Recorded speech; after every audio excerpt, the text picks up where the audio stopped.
Olá, alunos, tudo bem? Espero que sim. Lembram de mim? Pouco, né? Nossos períodos foram tão curtos.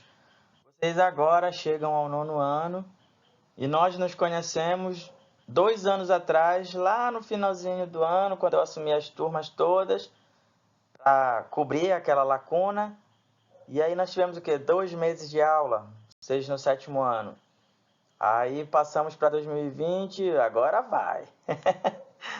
Deu 2 meses de aula de novo, no oitavo ano, e agora estamos no nono. Vamos ver como é que vai ser. Está sendo assim por enquanto, tá dando para minimizar os impactos. E que bom, que pelo menos assim a gente se encontra. Então, fiz questão de botar minha foto, cara bonito desse, né, para vocês lembrarem, realmente que ele... Eu lembro de um professor bonito que eu tive, o cabelo estava um pouco diferente, mas continua bonitão. Tá aí, meu nome, Diego Miglio.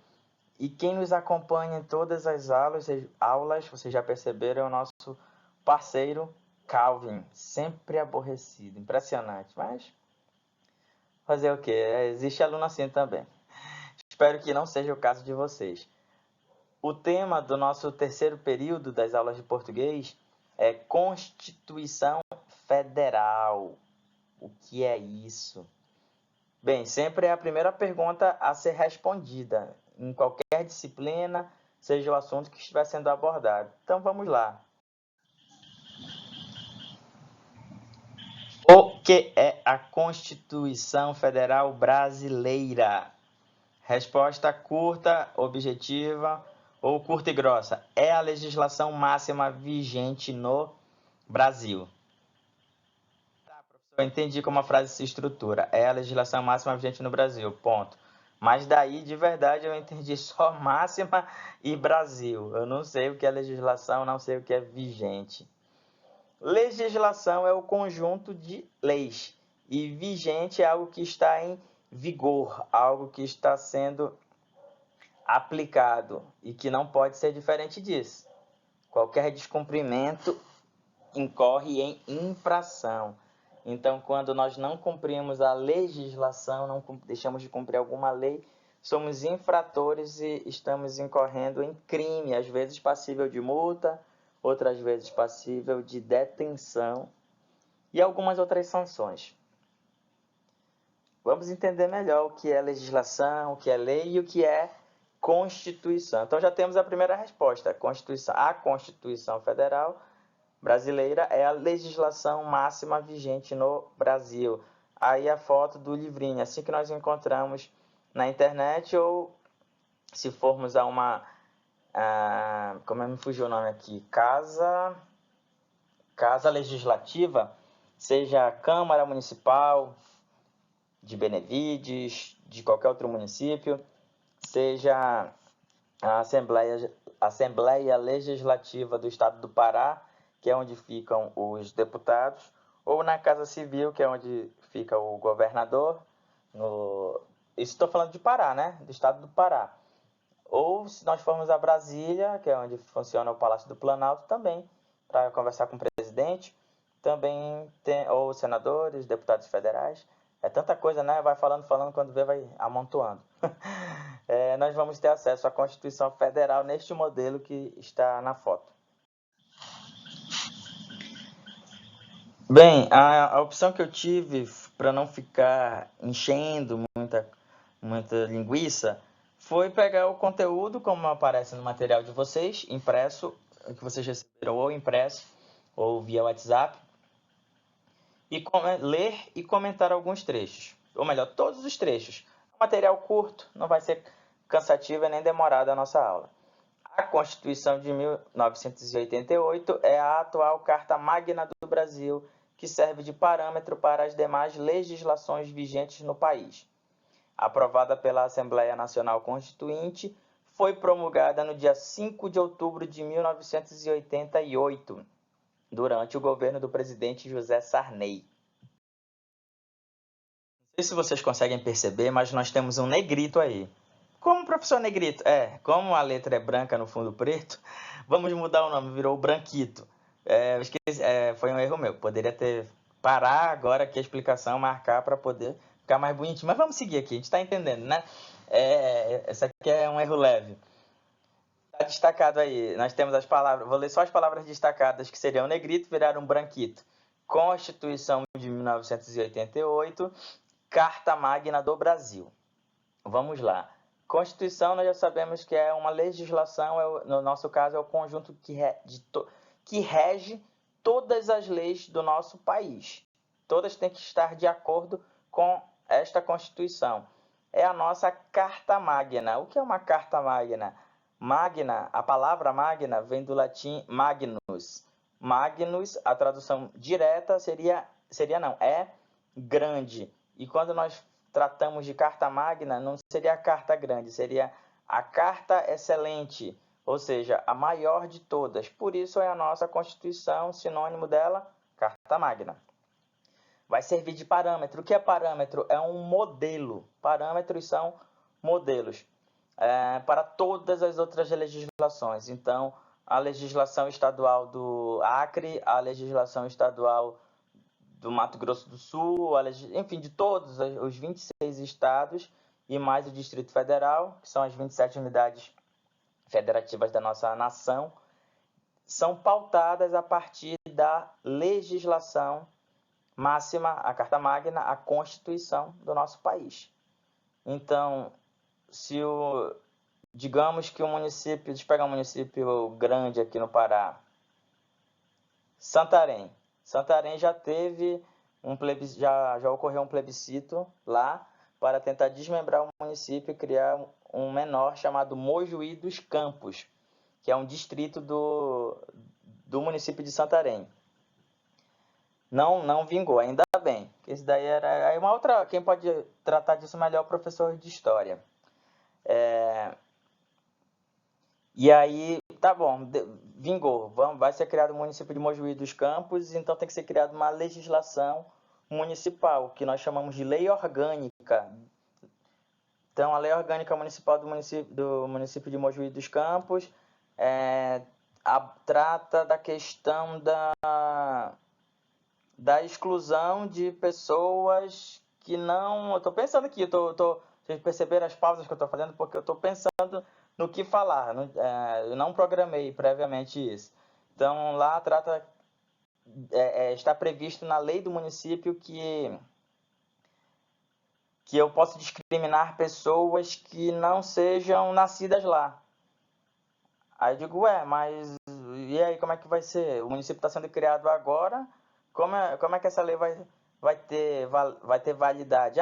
Eu já determinei, eu criei isso daqui, vai ser assim. Vamos então lá na Constituição Federal. Pode isso? É evidente que não pode, é ilegal. Então não vai passar. Mas quem é que vai determinar? Existem várias jurisdições. O que são jurisdições? São mecanismos da justiça. Aí vai ter um juiz em primeira instância, um para revisar, e aí vai ser avaliado que isso é ilegal, é impossível de ser validado. Não vai passar, tá? Seja a lei que for. E na escola, professor? Porque às vezes eu estou na sala, aí lá vem a coordenadora, lá vem a diretora e manda eu tirar o boné.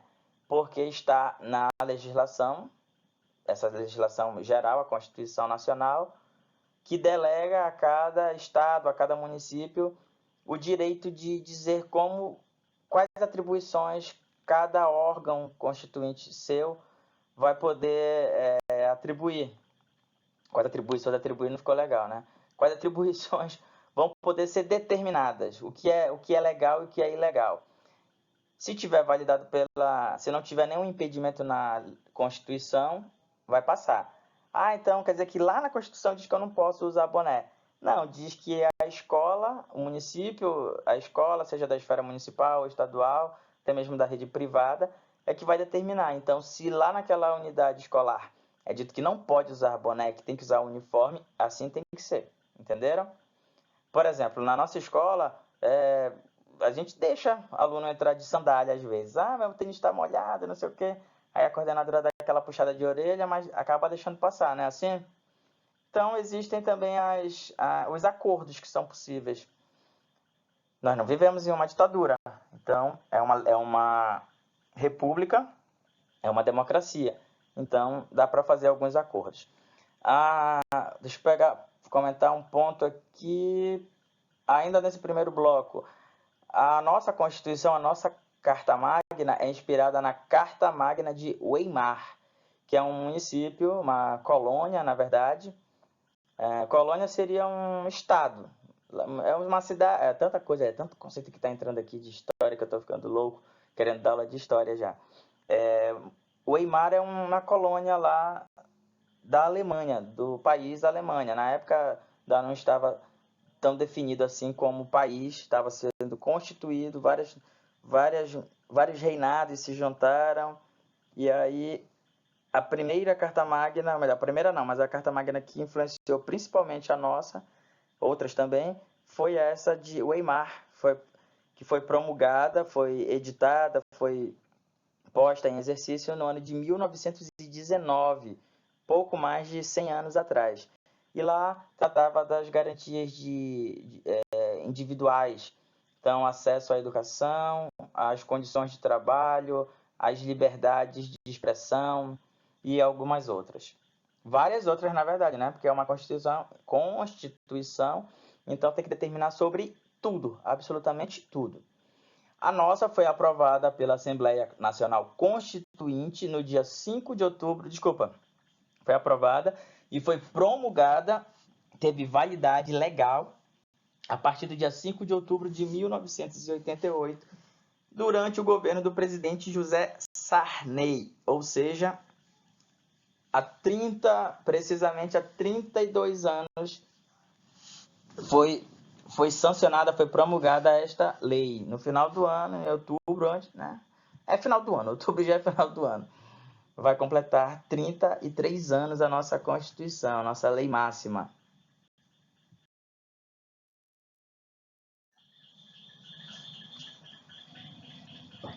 Conhecida como Constituição Cidadã, a Constituição da República Federativa do Brasil restabeleceu a democracia após 21 anos de ditadura militar no Brasil. Foi elaborada pela Assembleia Nacional Constituinte, presidida pelo deputado Ulisses Guimarães, composta por 559 parlamentares e consolidou a transição de um regime autoritário para um democrático. Assim, restabeleceu a inviolabilidade de direitos e liberdades básicas e instituiu preceitos progressistas, tais como a igualdade de gênero, a criminalização do racismo, a proibição da tortura e direitos sociais, a proibição da tortura e direitos sociais, como educação, trabalho e saúde. Vamos lá, vamos aos comentários. O apelido, né? Que o nome oficial é Constituição da República Federativa do Brasil. O apelido é Constituição Cidadã. Restabeleceu a democracia após 21 anos de ditadura militar. Aqui não tem os anos precisos, mas creio que vocês já estudaram isso em outras ocasiões. No ano de 1964, no dia 31 de março, foi instituída a ditadura militar no Brasil. Na verdade, este nome, ditadura, é como os opositores, é a forma como os opositores se referem àquele período militar. Outros chamam regime militar, período de exceção, são vários termos. Mas quem governou, sobretudo, independentemente do nome, quem governou o Brasil naquele período foram os militares. Foram 21 anos, ou seja, de 1964 a 1985. Nós vimos que a Constituição foi promulgada em 1988, então de 85, ali, meados de 85 até meados de 88, foram 3 anos de discussão, de formatação, até que foi dada como pronta e aí sim aprovada. Na época, o presidente era o deputado Ulisses Guimarães, que morreu, eu lembro, eu era bem pequenininho, tinha uns 5 anos, talvez, 5, 6 anos, e lembro do dia que eu estava vendo televisão e falou que um helicóptero com um político muito importante tinha caído. Eu falei, nossa senhora, caiu no meio, não lembro se era mar, rio, provavelmente mar. e aí nunca se encontrou o corpo dele, nem vestígio, né? Era ele, a esposa, piloto naturalmente, não lembro quem mais compunha a tripulação. Então ele morreu pouco tempo depois de ser aprovada a Constituição Nacional. Foram 559 parlamentares, incluindo o Ulisses Guimarães, e consolidou a transição de um regime autoritário para um democrático. O medo de os militares voltarem ao poder sempre é uma possibilidade, isso daí sempre será uma possibilidade. O medo é porque naquela época houve muita perseguição, houve muita injustiça, houve também um período de tranquilidade, é verdade, mas muitas pessoas morreram, foram torturadas, e isso foi um trauma muito grande para o nosso país. Eu gosto muito de saber, eu gosto muito de história. Eu, inclusive, passei no curso de história, mas foi na mesma época do curso de letras, eu acabei optando por letras, não me arrependo, e estudo história como curioso, como um entusiasta, mas não profissionalmente, não para ser professor. E a ditadura militar sempre me intrigou bastante. Eu pergunto, agora não, mas eu perguntei bastante aos meus pais ao longo de muitos anos. Eu lembro que acho que ele, por volta dos meus 14, 15 anos, eu comecei a indagá-los. E aí, com 18, isso não foi preciso, né? Não é que eu fiz a pergunta hoje, daqui a 3 anos eu fiz novamente.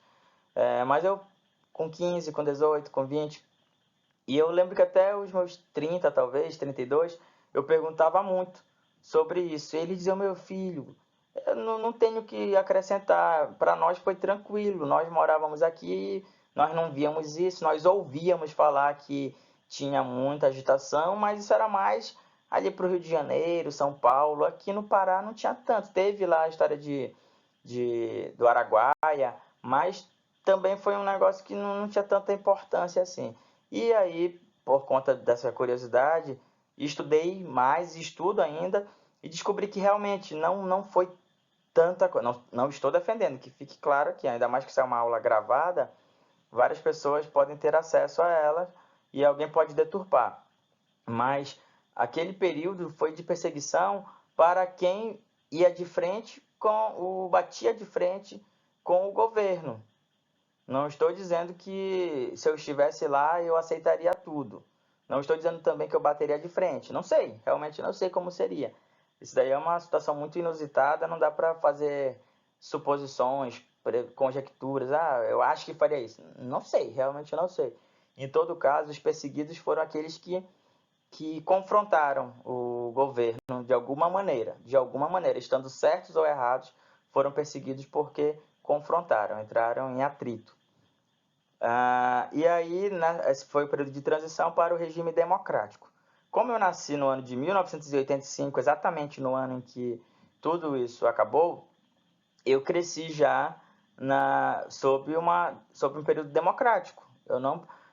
Isso não me afetou, os resquícios da ditadura não me afetaram de maneira alguma, a não ser pela curiosidade, mas eu nunca soube de alguém, ou eu mesmo sofri alguma repressão, alguma censura por conta do que foi de algo recente, até hoje, né? Que bom, que bom. E vocês nasceram num período ainda de maior liberdade do que o meu período. Aí aqui fala sobre o restabelecimento da inviolabilidade, ou seja, não pode ser violado os direitos, não podem ser violados os direitos e as liberdades básicas, individuais. Então nós temos aí a igualdade de gênero, que é um conceito questionável, não existe igualdade, existe uma convivência. Um homem não é igual a mulher não é igual ao homem. Tá? Então isso daí é um ponto que eu não quero gerar polêmica, mas também não dá para dizer que é assim porque alguém disse. A gente tem que questionar um pouquinho. A criminalização do racismo, isso é fundamental. Quando se fala em racismo, normalmente vem à nossa cabeça o negro sofrendo racismo por ser negro. Mas nós, paraenses, amazônidas, também sofremos racismo, porque nós somos pardos. Nós somos uma mistura de tantas raças que não dá para dizer exatamente qual é a origem. Claro, se fizer um mapeamento genético, a gente vai saber. Mas nós temos traços indígenas. Cabelo liso, não todos, claro, mas cabelo liso, negro, os olhos puxados e a pele que fica indefinida, não é branca e não é negra, aí é parda. Então, esses traços, aos olhos de pessoas que não são daqui, às vezes são causa de desconforto não, causa de discriminação realmente. Aí a discriminação acaba gerando, é uma discriminação por conta da cor da pele, de traços atribuídos a determinada raça considerada inferior, daí o racismo. A proibição da tortura, isso é fundamental, ser torturado é uma coisa pavorosa, imagina que eu não cometi um crime, mas eu presenciei, ou eu conheço quem praticou, e eu sou preso. Aí lá me perguntam um monte de coisa, eu não quero me comprometer, mas eu estou sendo torturado, eu vou falar. Eu vou acabar falando, vou assumir crimes, culpas que não são minhas. E aí, né, realmente, tortura é uma coisa pavorosa. E direitos sociais como um todo, o direito de ir e vir, o direito de estudar, o direito de trabalhar, de ter lazer e tantas outras coisas, tá? A Constituição de 1988 está dividida em 9 títulos que abarcam 250 artigos, que, por sua vez, carregam todas as normas essenciais, como direitos fundamentais, estrutura do Estado, competências de cada ente, seja municipal, estadual ou federal, além de regras de cunho formal relativas à organização básica do Estado. Bem, aqui nós temos dados sobre a Constituição da Constituição. Entenderam? Como se constitui a nossa legislação máxima, a nossa Constituição, as atribuições que são dadas ao município, ao Estado ou ao ente federal. Está disposta em 9 títulos e temos 250 artigos. Todas as normas essenciais estão lá previstas. Todas mesmo, professor? Será que não escapa nada? E agora, nessa história de pandemia, como é que a gente faz? Tem uma previsão lá, que é o estado, estado de calamidade pública. Aí prevê guerras, pragas e alguma outra coisa. No caso, a praga que nós estamos vivendo é a pandemia, não é propriamente praga, está relacionado a animal, a algo de aspecto animal. Mas aqui é um estado de calamidade, sem dúvida, que nós estamos vivendo. Então lá está previsto. Mas será que tudo mesmo vai ser contemplado, professor? Nem sempre. Aí é que entram as PEC. Quem assiste a algum telejornal, ouve um jornal na rádio, enfim, quem tem acesso e gosta de ter acesso à informação veiculada pelos meios jornalísticos, vira e mexe ouve a expressão PEC. O que significa PEC? PEC. Proposta de emenda à Constituição. O que é uma emenda? É o que a gente pensa mesmo, está sendo emendado algo ao original. Então, lá não estava previsto que se faltar luz por 3 dias consecutivos num determinado bairro, a concessionária de energia vai ser penalizada e vai ter que pagar o dobro. Como é que faz isso?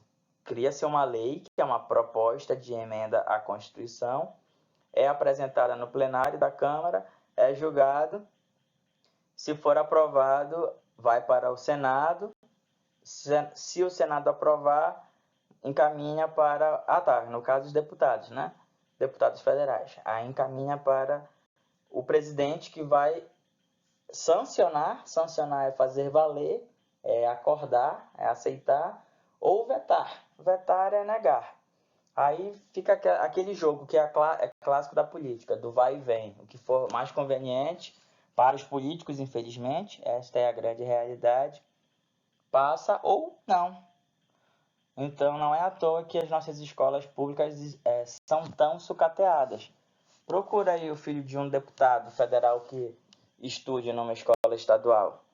Não vai ter, não. Eles estudam nas melhores escolas da capital do estado, E não falo só de Belém, não. Ou até mesmo estudam em outros estados, em outros países. E quem é que banca? Nós, com os nossos impostos, que não são poucos. Mas aí já é uma outra crítica que também não cabe tanto aqui. Só para externar um pouco da minha indignação. Vamos lá.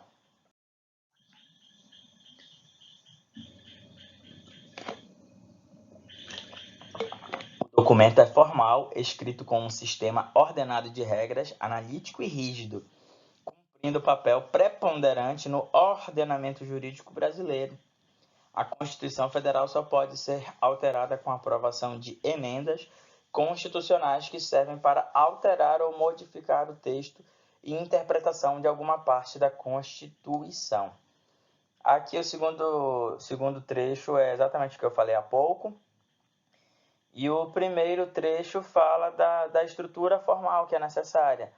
São muitas regras, é tudo muito bem analisado e tudo muito rígido. Não vai passar, sei lá, eu faço aniversário em novembro, então eu quero que o mês de novembro todo seja dedicado a mim. Por quê? Porque eu sou um cara maravilhoso, sou uma pessoa especial, eu marquei a história da educação, então eu mereço. Agora que eu sou deputado, senador, como é que não vai passar um negócio desse? Isso é uma barbaridade, gente.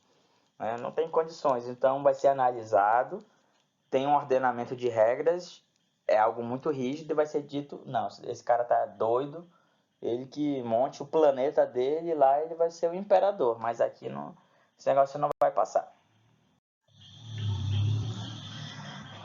O texto de lei circula no meio jurídico e traz as normas de conduta da vida social. Esse gênero caracteriza-se pelo uso da linguagem genérica e tem uma estrutura específica, sendo organizada em títulos, capítulos e seções. Apesar de conter direitos e deveres do cidadão, a regulação se dá de modo intuitivo pelo uso dos verbos no modo indicativo, diferente do uso do imperativo encontrado em textos prescritivos. Virgem de Nazaré. O que é isso, professor? Primeira parte até eu entendi, mas esta segunda, então vamos lá, vamos retomar aqui, aí eu já comento. O texto de lei circula no meio jurídico e traz as normas de conduta da vida social. Meio jurídico, advogados, juízes, desembargadores, esse povo todo que trabalha com a justiça. Então, se eu quero mover uma ação contra, deixa eu pensar aqui, uma empresa. Contra o Magazine Luiza. Eu comprei um ar-condicionado lá, o bicho não funciona direito, queimou, aí eu fui lá reclamar, disseram que eu que fui burro. Ele tinha que fazer a instalação bifásica e eu fiz monofásica, estourou tudo. Aí eu digo, não, negativo, não me disseram isso daí não. Aí eu tenho que provar que eu não estou errado. Se eu não estiver, quer dizer, eu estando ou não, para eu ser representado juridicamente, eu preciso de alguém que entende de jurisdição. Quem é este ser? É o advogado. Aí ele vai montar uma peça, vai escrever tudinho lá, vai dizer se é correto, se é correta a minha alegação. Se for, provavelmente eu vou ter ganho de causa. Em todo caso, isso daí é da esfera judicial. Aí o juiz vai analisar e vai deferir ou indeferir, ou seja, vai me dar razão ou não me dará razão. O que mais? Esse gênero caracteriza-se pelo uso da linguagem genérica e tem uma estrutura específica, sendo organizada em títulos, capítulos e seções. Como assim genérico? Eu falei há pouco de uniforme.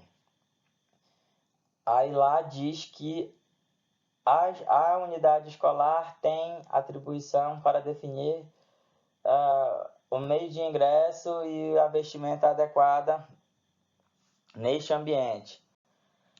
Mas eu queria saber, professor, especificamente, se eu posso usar uniforme laranja. Bem, poder pode. Aí já é um acordo interno.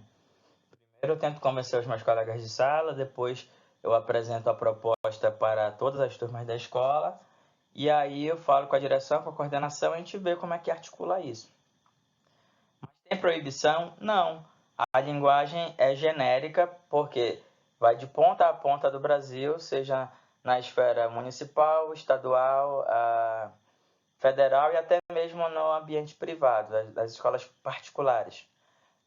Então lá não diz se o uniforme tem que ser laranja, preto, amarelo, não tem nada disso. Só diz que deve ser usado um uniforme. Ponto. Entenderam? É assim. E a estrutura vai ser específica. Então, como é que se dá essa organização? Nós temos o título, o capítulo e temos a seção.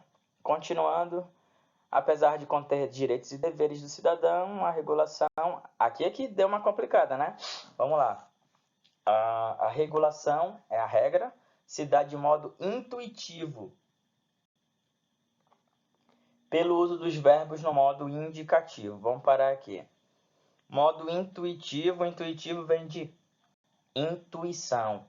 Então, a forma como eu acho, a forma como eu considero, a atribuição de sentido que eu dou àquela letra escrita, aquela lei que está apresentada, é passível de interpretação. Por isso que existe o juiz. É ele que vai determinar se a compreensão sobre algo está correta ou não. Mas aqui não entra o juiz, tá? Eu só estou generalizando mais uma vez, já que a linguagem é genérica. Verbos no modo indicativo. Quais são esses verbos do modo indicativo?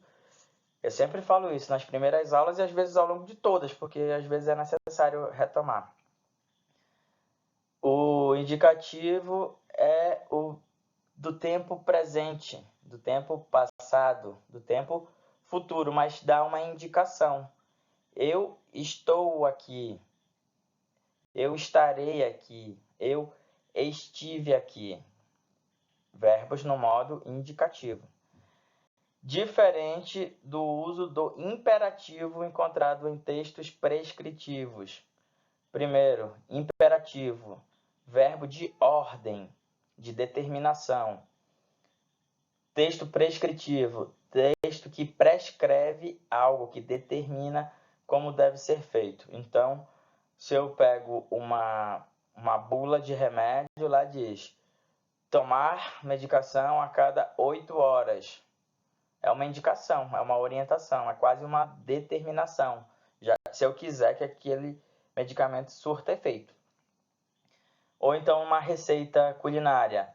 Misture 2 ovos, bata em neve, em separado, acrescente. Então, vão percebendo os verbos. Misture, acrescente, bata, separe, asse, e assim vai. São verbos indicativos, me desculpe, imperativos, tá? Dão uma determinação. Aí eu erro alguma coisa, poxa, desandou a receita. Foi, infelizmente, desandou, mas é assim. O primeiro passo para entender melhor um texto legal é compreender a estrutura formal de uma lei. A lei não é escrita em texto corrido, como uma redação comum em prosa, e o formato que é utilizado nos textos legais tem um significado maior que a mera organização visual. Retomando e explicando. O primeiro passo para entender melhor um texto legal é compreender a estrutura formal de uma lei. Quando fala legal, não é naquele sentido de bacana, massa, nossa, que irado. É legal no sentido de lei.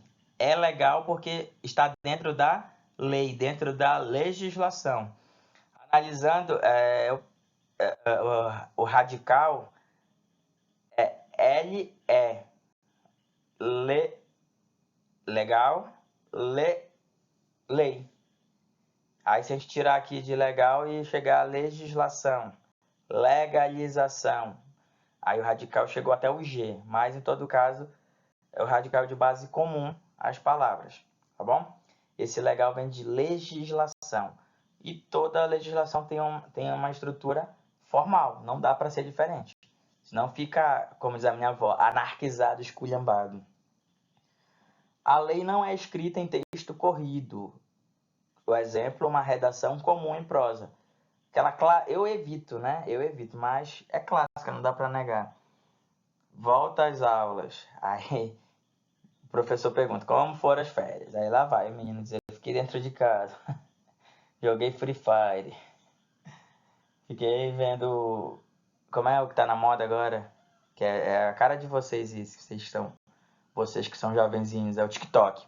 Fiquei dançando no TikTok, professor. Ah, tá, que legal.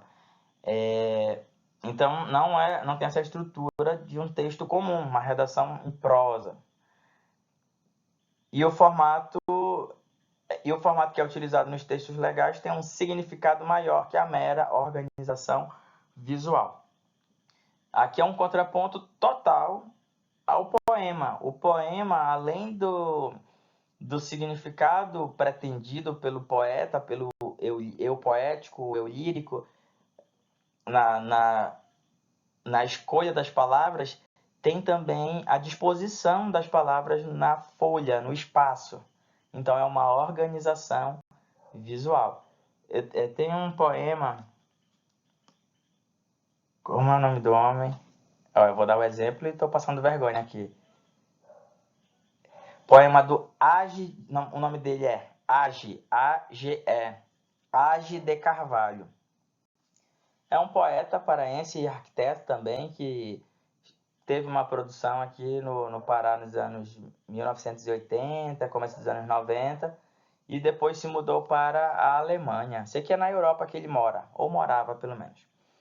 E na época em que eu fiz vestibular pela primeira vez, quantos anos atrás? 15? Mais de 15 anos atrás, 16, se não me engano. 16 anos atrás, os textos dele eram de leitura obrigatória no vestibular. E eram uns textos muito difíceis, muito complexos de entender.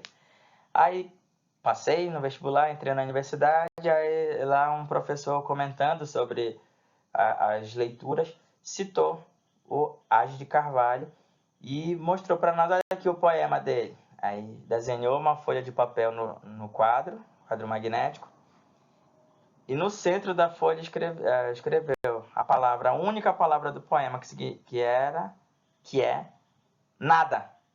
Estava escrito assim, nada. Aí eu tô lendo o livro, né? Aí eu vejo nada. Mas o que significa nada? Nada é nada. Qual foi a intenção dele? Vai saber.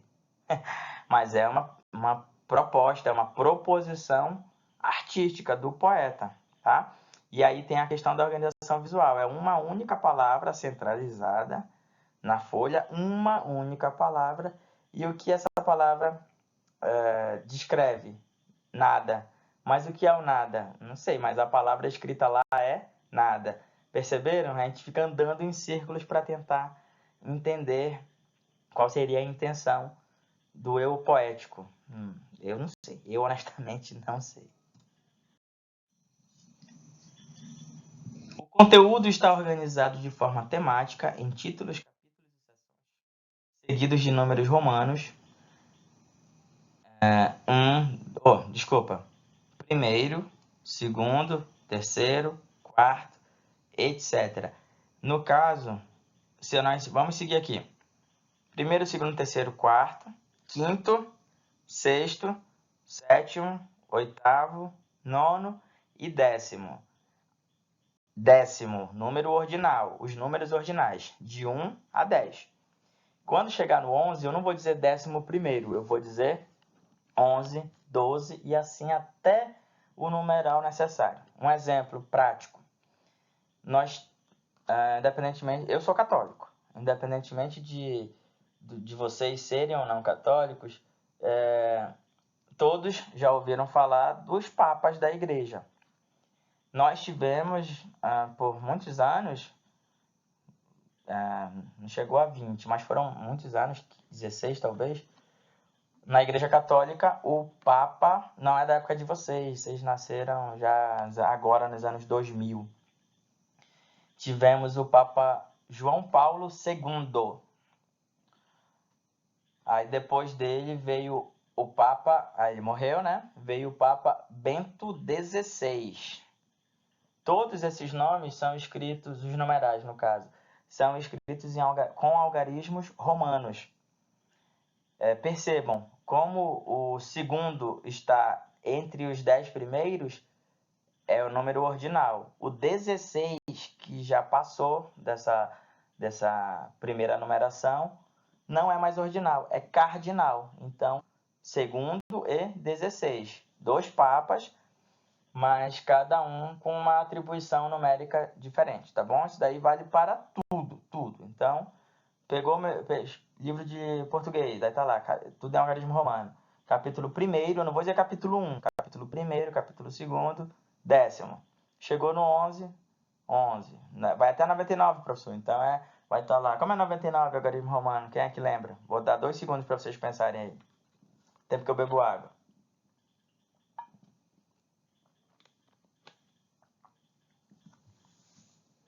Já? Bom, tem aquela dica, eu não sou professor de matemática, eu não sei dar dica de matemática às vezes. Mas o 100, vocês lembram que é a letra C. Aí é 99 que nós queremos construir. Como é que faz? Põe um numeral que diminua, no caso uma letra. É o X, que é o 10. Então, XC quer dizer 90. 9, como é? É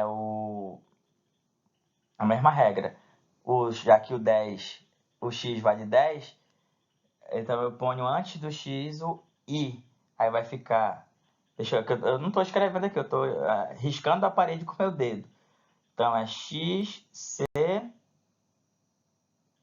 I, X. 99. Olha aí, nem lembrava mais disso. Mas a gente não esquece também, né? Quer dizer, não põe em prática, mas quando é necessário está aqui.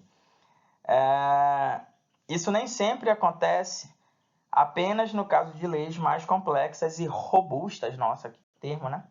Como os códigos civil, tributário, comercial, penal e por aí vai, etc. Trata-se apenas de um agrupamento temático, como os capítulos de um livro.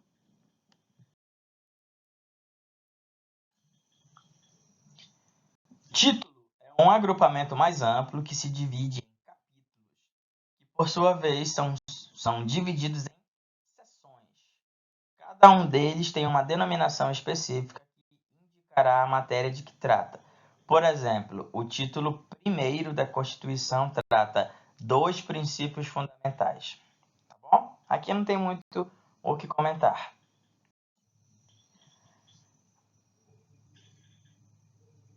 As leis usam os seguintes divisores. Artigo. Os artigos são simbolizados pela expressão art, ponto, sempre com letra maiúscula, e são a unidade básica de uma lei. Parágrafo. O parágrafo é o desdobramento de um artigo e é representado pelo símbolo. Aí esse símbolo. Parece um S. 2 S, né? Vamos ver aqui. É como se fosse um S sobreposto ao outro. Parece uma cobrinha. Vocês já viram na farmácia, aquelas farmácias mais antigas, e tem um desenho que parece com isso aí, quase uma cobrinha, representando a saúde. Eu parei para fazer o comentário antes de fazer a leitura. Retomar aqui. O parágrafo é o desdobramento de um artigo e é representado pelo símbolo tal, quando tiver mais de um, ou então parágrafo único se for só um. Inciso. Os incisos são desdobramentos dos artigos e dos parágrafos e são simbolizados por algarismos romanos, como X, que quer dizer inciso 10. Percebam que aqui já mudou aquilo que eu falei há pouco. Não é inciso 10º, é inciso 10, tá bom? A línea são os desdobramentos dos incisos e são representadas por letras minúsculas. Por exemplo, A, que quer dizer a linha A. É como se fosse o item. Primeira questão, letra A. Seria a linha A. E item. Os itens são os desdobramentos das alíneas representados por números arábicos, como 1. A gente conhece bem, né? Que quer dizer item 1. Sim, faltou, eu só falei 1, mas embora vocês estejam lendo, aspas, 1, parênteses, aspas novamente, tá bom? Isso é o item. Bem, é o fim da nossa aula também. O Calvin não gostou no começo e não gostou no final. Olha, deu certinho, eu tô olhando aqui o contador, 45 minutos. Agora já tá nos acréscimos. Gente, foi um prazer estar com vocês, mesmo que à distância, mesmo nessas condições. Eu vou saber agora fazer o teste de áudio para saber se vai essa versão mesmo ser postada. Porque tem algumas situações, vocês devem ter percebido. Tem uns grilhinhos aqui, uns sapinhos cantando. É que eu moro na beira do brejo.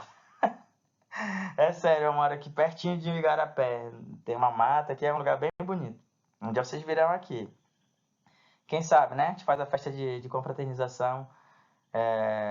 Confraternização não, formatura de vocês. Quem sabe a gente faz aqui em casa. Tem um espaço bom, vai ser legal. Vai ser uma alegria receber vocês, os pais de vocês aqui, os nossos colegas, os meus colegas professores. Tá? Então tem esse barulhinho aí do grilo, tem o barulho do sapo. Chuva agora parou, mas estava chovendo. A minha rua é muito movimentada, mas muito mesmo. De 1 da manhã à meia-noite. Tem carro passando, moto, é muito movimentado. Aí, ó, mais um carro. Então eu tento buscar um espaço aqui que seja blindado, mas é meio difícil. Tá? E outra coisa, meu nariz está entupido. A temperatura vai baixando aqui no Pará, aí meu nariz entope e eu fico um pouco fanho. Espero que não tenha prejudicado tanto a compreensão de vocês. E também já de antemão peço desculpas por conta do microfone. Eu tenho 3 fones de ouvido aqui e os 3 dão problema, porque não são adequados para fazer gravação de áudio. Eu vou providenciar, prometo. E a nossa próxima aula vai ter a qualidade de áudio bem melhor, tá bom? Então é isso, até mais, fiquem com Deus. Tchau, tchau.